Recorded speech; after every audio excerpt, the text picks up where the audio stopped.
جب ترکوں کی جنگ بلقان 1912، فاطمہ تو آبروئے امت مرحوم ہے، ذرہ ذرہ تیری مشت خاک کا معصوم ہے، علامہ اقبال نے فاطمہ پہ نظم لکھی تھی نا، جو بچی زخمیوں کو پانی پلاتی رہی۔ اور ترکوں کے لیے حقیقت میں وہ بہت ہی مشکل دور تھا، اور اسی میں بقرعید بھی آ گئی۔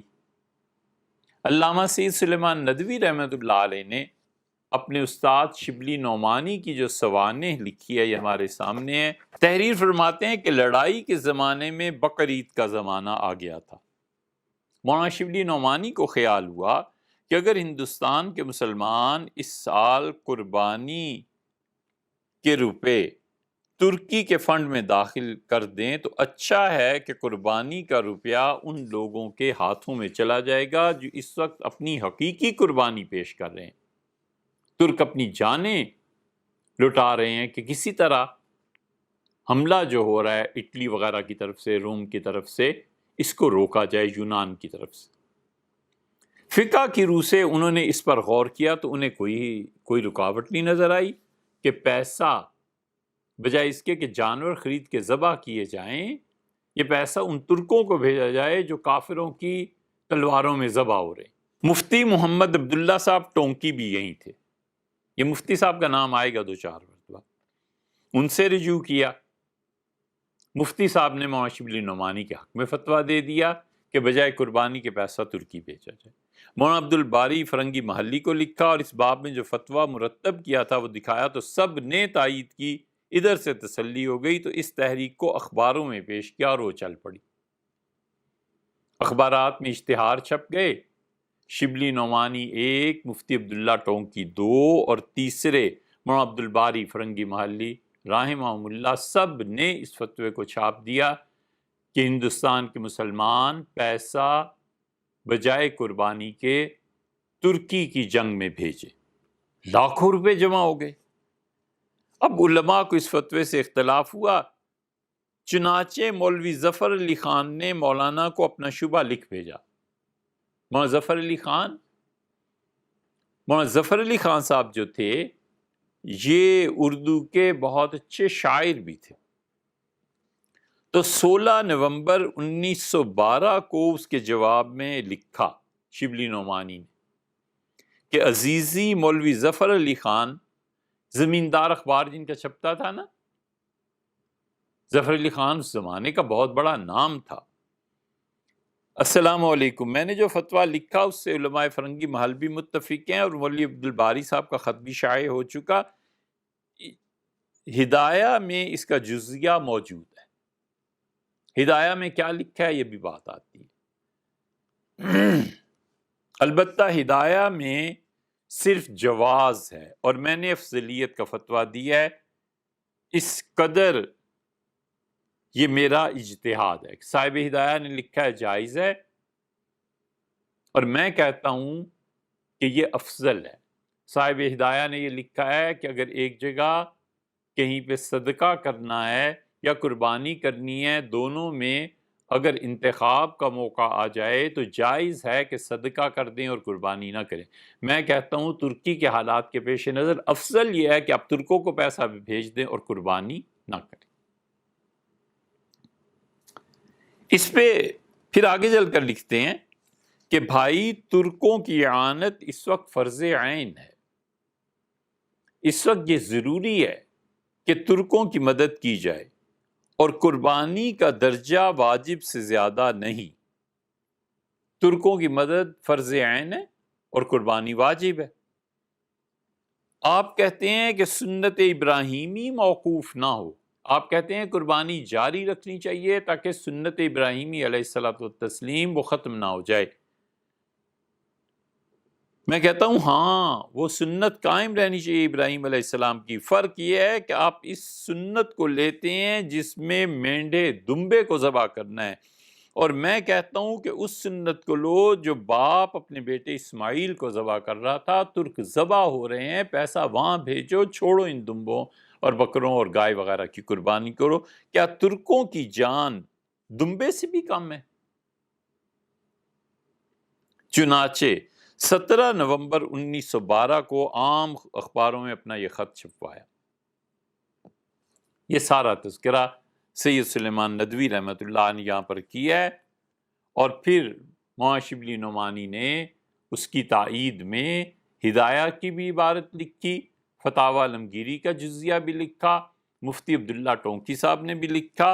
اور یہ پہلا موقع نہیں ہے کہ جاوید غامدی صاحب فرما رہے ہیں کہ اضطرار کی کیفیت ہے، لہٰذا آپ قربانی کے بجائے یہ پیسے چائنا وائرس کے سلسلے میں دیں۔ 1912 کے اس فتوے پہ عمل کیا ہوا اور بنا کیا، یہ بھی دیکھ لیجیے۔ 1912 کے اس فتوے کا بنا کیا، آپ یہ بھی دیکھ لیجیے۔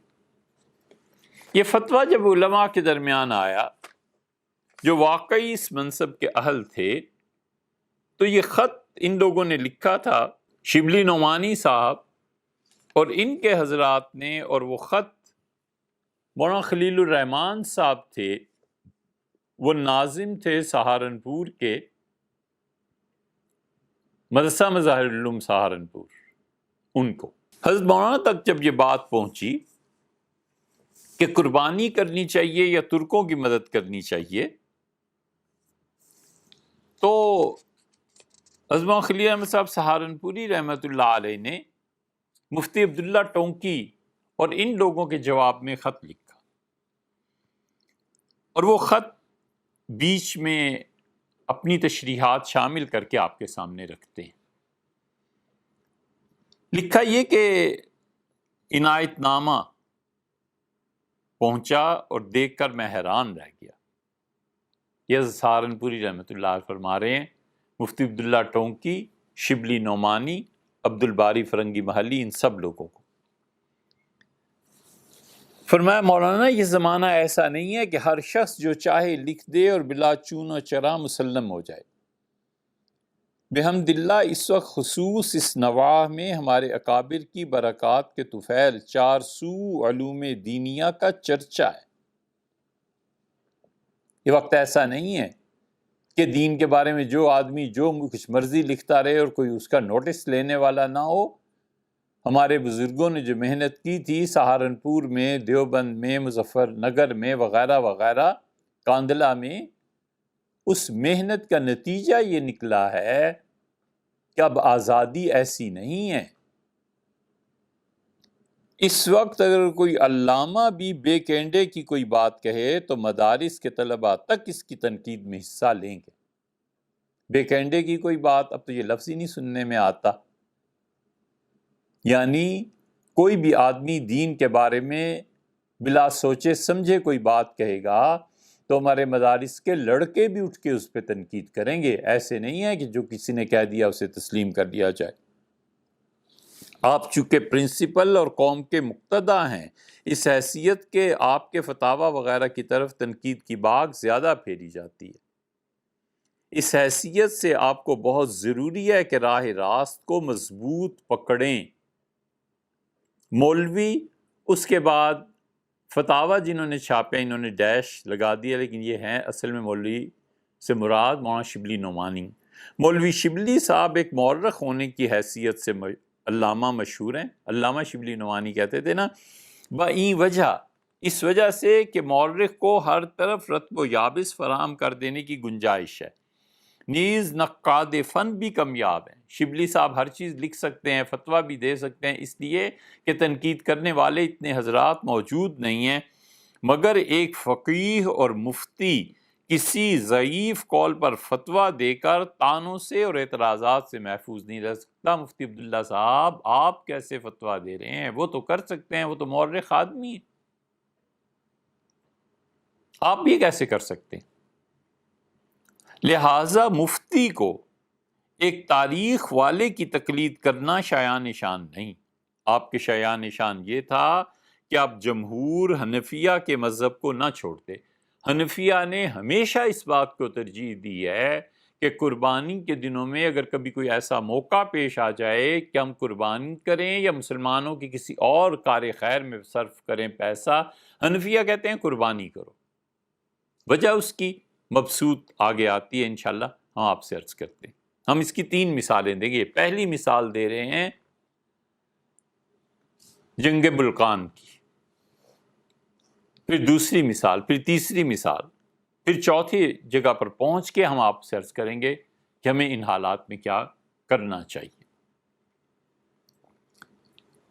تدبر سے معلوم ہوتا ہے، آپ نے جو فتویٰ دیا نا مفتی عبداللہ صاحب کہ ترکوں کو پیسہ بھیج دیں اور قربانی نہ کریں، کہ نقل مذاہب صحابہ اور ائمہ میں بھی آپ نے تحقیق اور تدبر سے کام نہیں لیا۔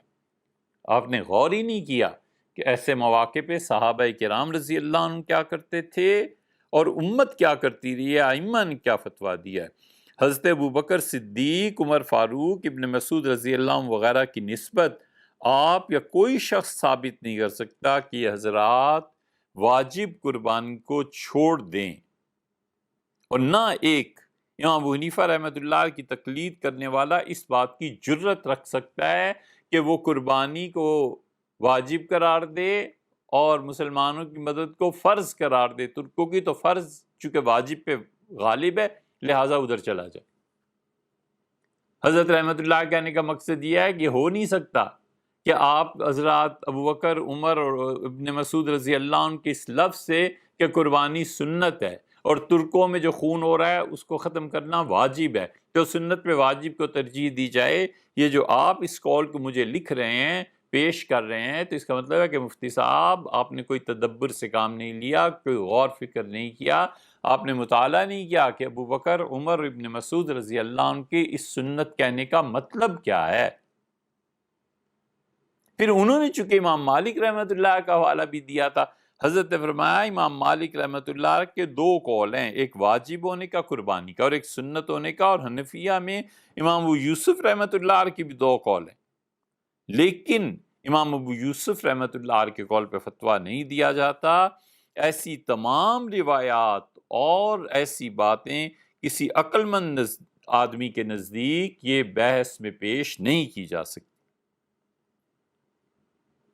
پھر حضرت رحمۃ اللہ نے فرمایا میرا خیال ہے کہ آپ نے یہ عبارت پڑھ لی ہوگی کہ ابوبکر اور عمر رضی اللہ عنہما انہما کانا لا یضحیان، وہ دونوں حضرات قربانی نہیں کرتے تھے اس وجہ سے کہ کہیں بعد میں آنے والے لوگ اسے واجب نہ سمجھ لیں۔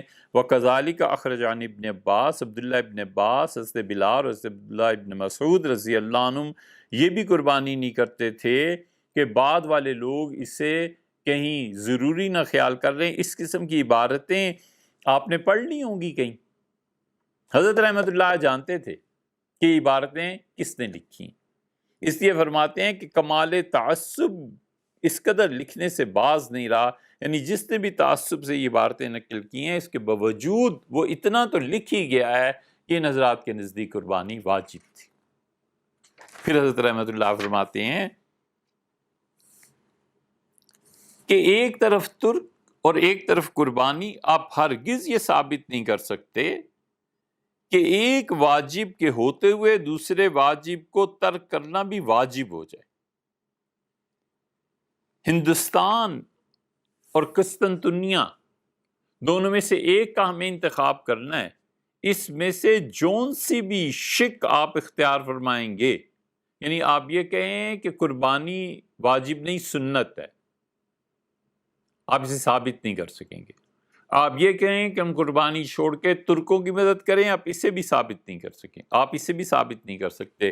آپ تھوڑی دیر کے لیے فرض کر لیجئے کہ ضرورت ہے، تو سوال یہ ہے کہ صرف اسلام کے شعائر کو ترک کر کے اس واجب کا ادا کرنا ضروری ہے؟ ہر شخص اپنے ذاتی مال میں سے ادا کرے، قربانی بھی دے، جتنا ہو سکتا ہے ترکوں کو پیسہ بھی بھیجے، دونوں کرے، یہ بھی کرے وہ بھی کرے، قربانی کیوں چھوڑی جائے؟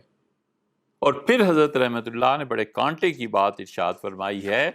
حضرت رحمۃ اللہ نے فرمایا ہے کہ ہندوؤں کے مقابلے میں ہم قربانی چھوڑ دیں، اسلام کے شعائر میں خلل پڑے گا،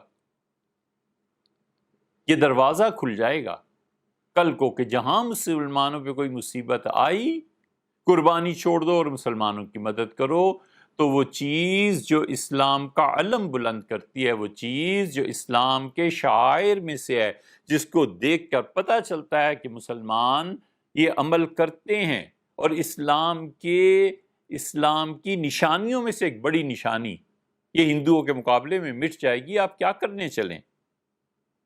اور آخر پہ لکھا ہے مولانا، یہ مفتی صاحب کو فرمایا، اللہ جانتا ہے کہ مجھ کو شرم آتی ہے کہ اس کے متعلق کچھ لکھوں، ہاں اس قدر لکھنے سے باز نہیں رہ سکتا کہ میں آپ کے علم، آپ کی ذہانت کا بہت معتقد تھا، مگر یہ تحریر آپ کی دیکھی ہے تو آپ جتنے بھی عربی ادب میں قدرت رکھتے ہو، اور آپ جتنا بھی آپ کا اچھا مطالعہ ہو، لیکن آپ کی یہ تحریر بتاتی ہے کہ آپ کو فقہ سے کوئی دلچسپی نہیں۔ پہلے سنتا تھا کہ آپ غلط فتویٰ لکھ کر اس پر اصرار کرتے ہیں، میں اس خبر کو بھی غلط سمجھتا تھا اور یقین نہیں کرتا تھا، مگر جب سے آپ کی تحریر دیکھی ہے مجھے یقین ہو گیا کہ آپ غلط فتوے دیتے ہیں اور پھر اس پہ اصرار بھی کرتے ہیں۔